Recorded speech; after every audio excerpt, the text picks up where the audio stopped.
मेहनत करनी पड़ेगी, झूठ बोलना पड़ेगा, मक्कारी करना पड़ेगा। अथाह पैसा बिना बेईमानी के आ ही नहीं सकता। तो पैसा कमाने के लिए कितना झूठ, कितना मक्कारी, कितनी बेईमानी, क्या क्या करना पड़ता होगा। मतलब दरोगा अगर चाहे तो आपको किसी भी चीज से बचा सकता, और दरोगा आपसे कह रहा है कि मैं आपको बाहर निकाल लूंगा, तो अब यकीन मानिए वो आपको निकाल लेगा। जो अपने दामाद की बड़ी तारीफ करती है कि मेरा दामाद मेरी बेटी की सारी बात मानता, वही माए इस बात पे नाराज है कि मेरा बेटा मेरी बहू की सारी बातें मानता।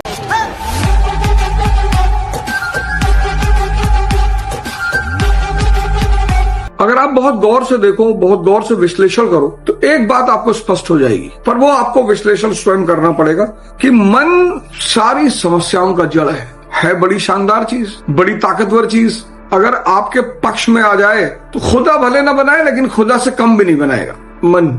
लेकिन अगर आपके पक्ष में नहीं है तब तो आप गए। अगर आपके पक्ष में नहीं है ना तो आप गए। मनुष्य अगर किसी चीज से वास्तविक रूप में परेशान है, वास्तविक रूप में, तो वो अपने मन से परेशान है। मन को समझना, उसके लक्षणों को समझना, काम, क्रोध, लोभ, मोह, ये चारों मन के लक्षण हैं।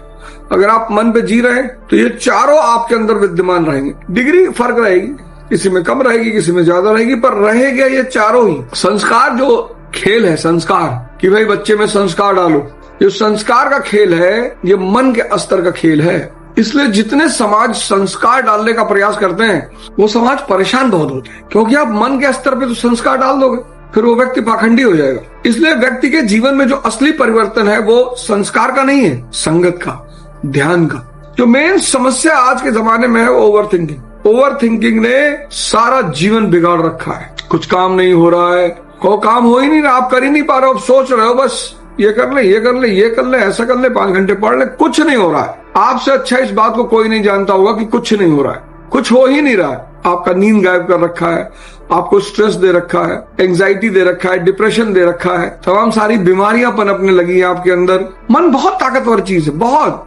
बेसिकली वो परमात्मा का सेवक है। वो 24 घंटे परमात्मा को ढूंढता है, क्योंकि उसे अंदर की दिशा नहीं पता है, अंदर जाने का मार्ग नहीं, उसे बाहर जाने का मार्ग सदियों सदियों जन्म जन्म से उसे सेक्स में सुख मिला है, उसे नशे में सुख मिला है, उसे मूवी देखने में सुख मिला है, उसे जुआ खेलने में सुख मिला है। और सुख मैंने आपसे कहा ईश्वर का स्वाद है, सुख ईश्वर का स्वाद है। आपके स्वाद के सिवा सुख कुछ है ही नहीं।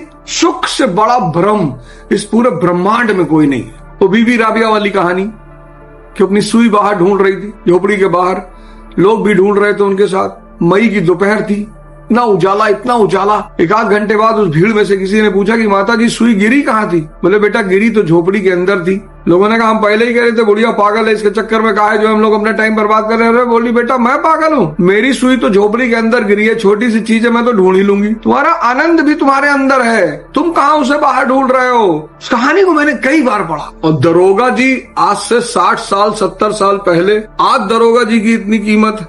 मतलब दरोगा अगर चाहे तो आपको किसी भी चीज से बचा सकता है। पुलिस डिपार्टमेंट में एक ऐसा अधिकारी है दरोगा, बहुत पावरफुल। आप ये गलती कभी मत करिएगा, अगर कोई मुद्दा फंसे और दरोगा आपसे कह रहा है कि मैं आपको बाहर निकाल लूंगा, तो अब यकीन मानिए वो आपको निकाल लेगा। जो काम एसपी, एसएसपी, डीआईजी, आईजी नहीं कर सकते वो काम दरोगा कर सकता है। इतना ताकतवर पद है दरोगा का। विवेचना उसी के हाथ में। लिख देगा एक लाइन लिख देगा कि दुर्घटना के वक्त फला फला शहर में नहीं थे, खत्म। एक बाबा एक मुकदमा लड़ रहे थे तो मुकदमा जीत गए, 20 साल मुकदमा चला, मुकदमा जीत गए। तो जज ने कहा कि देखा बाबा जज की ताकत, आखिरकार आप मुकदमा जीत गए, तो आप अपने लड़के को जज बनाएंगे? अरे उसने कहा सरकार, हम अपने लड़के को सरकार दरोगा बनाएंगे। बोले दरोगा? अरे बाबा जज बहुत बड़ा आ रहा है। बोले सरकार 20 साल पहले दरोगा ने मुझसे कहा था 5,000 दे दो यही केस निपटा दूं। अब गाड़ी चला रहे हो, गलत चला रहे हो, ड्राइविंग लाइसेंस नहीं है, किसी को फोन मत मिलाना, गाड़ी का पोल्यूशन नहीं है, आप लगे फोन मिलाने, ये सब मत करना। वो जो दरोगा सामने खड़ा है, वो जो पुलिस वाले सामने खड़ा है, उन्हीं से कह दो कि सर गलती हो गई है सर। किसी को फोन मत मिलाना, उन्हीं से कह दो सर गलती हो गई सर, दोबारा नहीं करेंगे सर, सॉरी सर। 99% केसेस में आप बच जाओगे। जहां आपने इधर उधर ऐठन दिखाई, ये जो ओवर थिंकिंग का रोग है ना, जिसने आज पूरी सभ्यता को डस रखा है, जो हालात बन गए हैं, जो नफरत बढ़ गई है, जो हालात बन गए हैं, जो नफरत बढ़ गई है, वो अब इतने आसानी से जाने वाली नहीं है। और मैं कहूं ना कहूं, नफरत समाज में दिखाई पड़ रही होगी। मैं कुछ कहूं या ना कहूं कोई फर्क नहीं पड़ता, पर आपको नफरत समाज में अब एहसास हो रहा होगा। दिखाई पड़ रही हो साक्षात। और ये सिर्फ और सिर्फ अज्ञानता की देन है, अशिक्षा की देन है, अच्छी शिक्षा के अभाव का देन है। लोगों ने पढ़ लिया लेकिन चतुर्लिंगम स्टाइल में पढ़ लिया लोगों ने, पर चतुर्लिंगम स्टाइल में। जाग जाओ सारे लोग, पढ़ तो लिया लोगों ने, बहुत पढ़ाई की, बहुत लिटरेसी रेट बढ़ा रहे हैं, हर तरीके की लिटरेसी रेट, और लिटरेसी रेट बढ़ गई कागजों में। पर व्यवहारिक तौर पर जो मन है इंसान का, जो पॉजिटिविटी है, सोच है, विजन है, गोल है, कहाँ जाना चाहिए था भारत को, कहाँ जाना चाहिए था भारत को, और कहाँ जा रहा है भारत, दोनों में बहुत फर्क। मतलब भारत को जाना कहाँ चाहिए था और भारत जा कहाँ रहा है। 19वीं शताब्दी में देश गुलाम हुआ। राजा राम मोहन रॉय जैसे लोग, ईश्वर चंद्र विद्यासागर, हेनरी विवियन डिरोजियो, लोकहितवादी, ज्योतिबा फूले, दयानंद सरस्वती, विवेकानंद, न जाने कितने लोगों ने इस देश में एक नई भावना को जन्म दिया। सबने, कितने लोगों ने बलिदान दिया कि एक भारत देश पैदा होगा, दुनिया के लिए एक शक्ति बनेगा, दुनिया के लिए एक शिक्षक बनेगा। इस देश के पास सबसे बड़ा धन है, सबसे बड़ा, और उस धन का नाम है ध्यान। पुलिस डिपार्टमेंट का निर्माण जो है अंग्रेजों ने किया था और ब्रिटेन से पहले किया था, और इस डिपार्टमेंट का निर्माण हुआ ही था जनता को दबाने के लिए। इस डिपार्टमेंट का जो उद्देश्य था वो यही था कि जनमानस को दबाना है किसी भी कीमत पे। भाई आप शोषण करोगे, ये विद्रोह करेंगे, तो विद्रोह नहीं होना चाहिए, दमन। और इतना दमन, इतना खौफ कि कोई सर उठाने की कोशिश ना करे। 99% केसेस में पुलिस वाला ये जान जाता है कि सामने वाला क्या है। एक्चुअली इतना नाटक देख चुका होता है, इतना रायता देख चुका होता है वो, कि व्यक्ति को देखते ही वो पहचान जाता है। ये जो लोग इमोशनल होते हैं ना, अब यहाँ पे एक बात गौर करना, ये जो लोग अंधे इमोशनल होते हैं, ये जीवन भर बहुत परेशान होते हैं, बहुत, मतलब ये जीवन भर नरक में रहते हैं। अंधा इमोशनल का मतलब क्या, कि सामने वाला आपके जीवन में चरस किए हुए है, लेकिन आप भावना में बहे जाते। ये जो अंधी इमोशनैलिटी है, अंधी। मेरे एक सहपाठी थे दिल्ली विश्वविद्यालय में, तो उनकी गर्लफ्रेंड उनको डॉगी वॉगी बुलाती थी, डॉगी मेरा डॉगी मेरा डॉगी। तो मैं उनको बोलता था, मैं कहता भाई तुमको कुत्ता बुला रही है, तो कहे प्यार में बुला रही। अरे मैंने कहा लानत है तुझ पर, हमारी माएं हमें प्यार में राजा बुलाती हैं, शेर बुलाती हैं, गुस्सा होती हैं तो कुत्ता बुलाती है, तुझे प्यार में कुत्ता बुला रही, और खूब टॉर्चर करे उनको।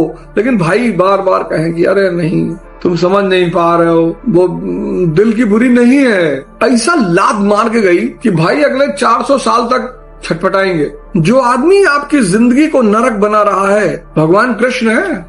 आप उनका जीवन देखो, किसी के प्रति कोई अंधा प्रेम नहीं है। जो बदतमीज है वो कोई भी हो, शिशुपाल ही क्यों ना हो, बुआ का लड़का ही क्यों ना हो, ये जो अंधा मजा जहां भी आपको आ रहा है, सुख जहां भी आपको मिल रहा है, वो आपकी अपनी चेतना का ही मिल रहा है, लेकिन आपको भ्रम हो रहा है कि दूसरे से आ रहा है। यही भ्रम आपको दूसरों के पीछे दौड़ाता है, और जब आप दूसरों के पीछे दौड़ोगे तो ये दूसरा उसकी कीमत मांगेगा। जब आप दूसरों के पीछे दौड़ोगे तो दूसरा उसकी कीमत मांगेगा। तो पैसा कमाना पड़ेगा, मेहनत करनी पड़ेगी, झूठ बोलना पड़ेगा, मक्कारी करना पड़ेगा। अथाह पैसा बिना बेईमानी के आ ही नहीं सकता।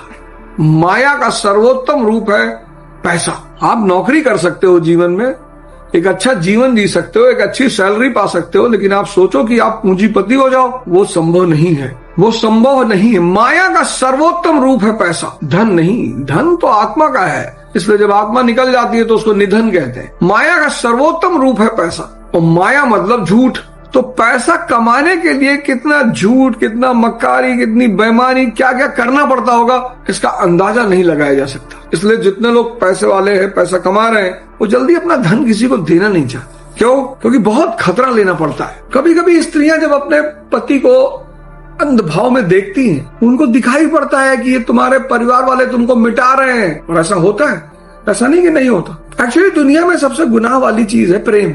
नई व्यक्ति की शादी होती है, पत्नी आती है, तो व्यक्ति भावुकता में जो है ना, उस प्रेम का प्रदर्शन करने लगता है। एक थाली में खाना खाएगा, अपने हाथ से खाना खिलाएगा, ये सारे काम जो वो शुरू करता है, उससे घर में तनाव पैदा हो जाता है। सास और बहू में वैसे ही पाषाण काल से झगड़ा है। वो मनोवैज्ञानिक है। माँ पालती है, पोसती है, बड़ा करती है, और फसल काट ले जाती है बहू। फिर माँ के अंदर एक गुरूर होता है कि मेरा बेटा है, तो वो इस बात को बहू को दिखाने के लिए कि मेरा बेटा है, टेस्ट लेती है। खाना अच्छा नहीं बना, बेटे को तो खाना अच्छा ही लग रहा है, उसको लग रहा है कि भाई खाना तो अच्छा ही बना है, और गलती से अगर उसने कह दिया कि अरे अम्मा कैसी बात कर रहे हो, इतना बढ़िया खाना बना लो, हो गया कांड। 70% घरों में माएं जो अपने दामाद की बड़ी तारीफ करती हैं कि मेरा दामाद मेरी बेटी की सारी बात मानता है, वही माएं इस बात पे नाराज है कि मेरा बेटा मेरी बहू की सारी बातें मानता है। उनके वानप्रस्थ का समय हो चुका होता है। ये देश तो व्यंग पढ़ना भूल गया, व्यंग समझना भूल गया।